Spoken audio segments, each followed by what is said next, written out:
ध्रुव और एक शैतान के सदियों पुराने रिश्ते की कहानी। शैतान।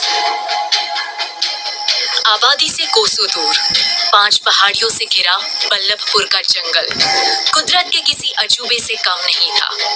दिन के उजाले में ये जंगल जितना खूबसूरत लगता था, रात के अंधेरे में उतना ही भयावह।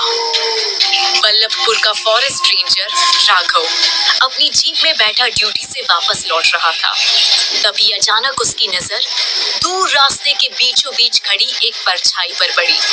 राघव ने चौंकते हुए अपनी जीप की हेडलाइट के डिपर को ऑन किया तो उसने देखा कि एक 20-22 साल की खूबसूरत लड़की सुर्ख लाल रंग की साड़ी पहने बदहवास सी हालत में वहां खड़ी थी। राघव ने उस लड़की के पास जाकर जीप को रोकते हुए कड़े स्वर में कहा, कौन हो तुम और इतनी रात में यहाँ क्या कर रही हो? राघव के इस तरह सवाल जवाब करने से वो लड़की घबरा गई और कहा, मेरा नाम रूपा है।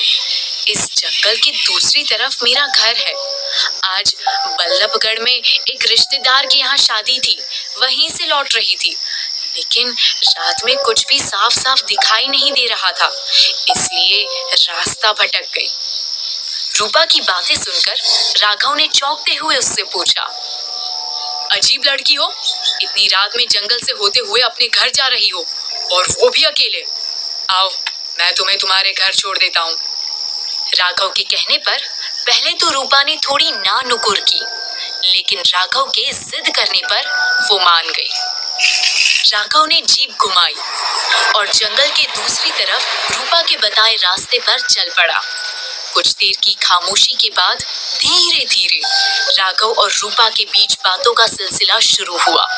तो रूपा ने उसे बताया कि यूं तो वो अपने पूरे परिवार के साथ वहां रहती थी, लेकिन इस वक्त उसके घर पे कोई भी नहीं था, इसलिए उसका रात में घर लौटना जरूरी था।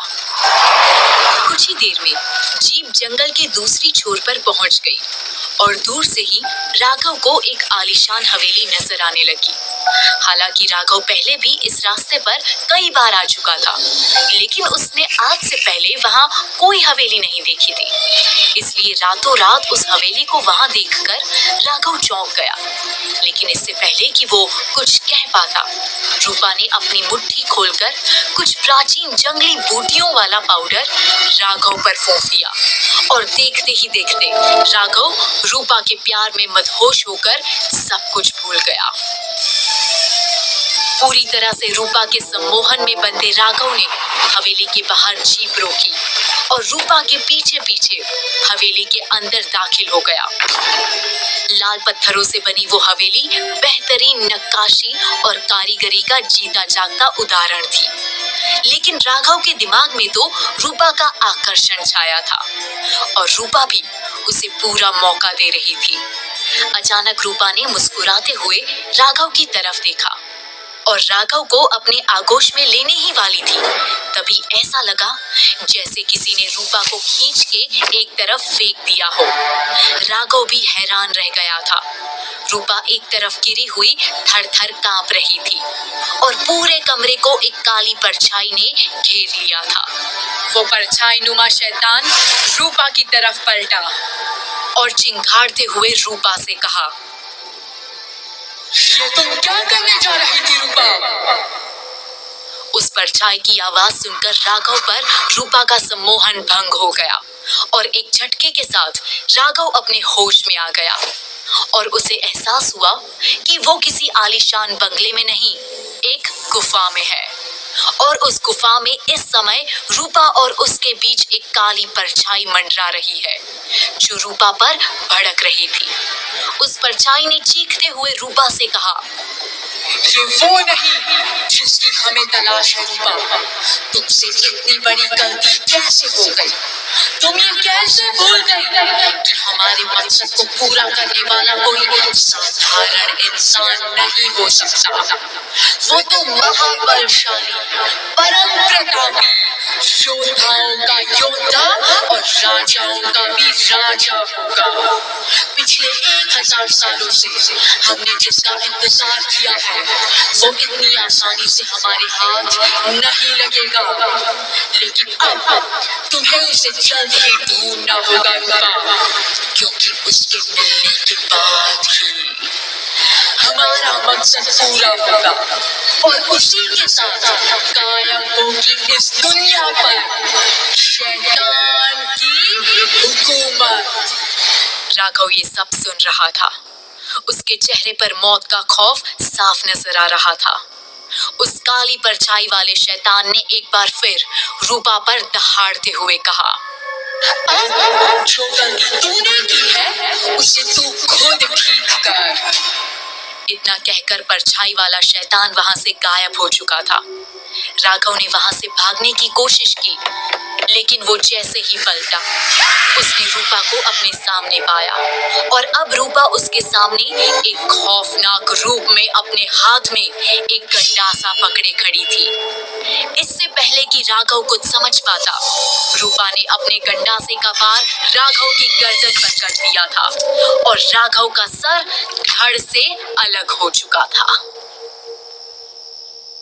4 साल बाद बल्लभपुर से सैकड़ों मील दूर हमीरगढ़ नाम का एक वीरान से गांव के उज्जड़ हुए रेलवे स्टेशन पर अचानक किसी के चिल्लाने की आवाज से पूरा रेलवे स्टेशन गूंज उठा। ये चीख वहां के स्टेशन मास्टर ध्रुव की थी, जो अपने कैबिन में बैठा सो रहा था। फिर एक खौफनाक चीख के साथ उसकी नींद अचानक से टूट गई थी। उसने पलट कर इधर उधर देखा तो वो हमीरगढ़ रेलवे स्टेशन के स्टेशन मास्टर की कैबिन में अपनी सीट पर बैठा था। सामने वाली टेबल पर पड़ी नेम प्लेट पर लिखा था, ध्रुव राज मौर्य। दिसंबर की सर्दियों में भी उसके पसीने छूट रहे थे।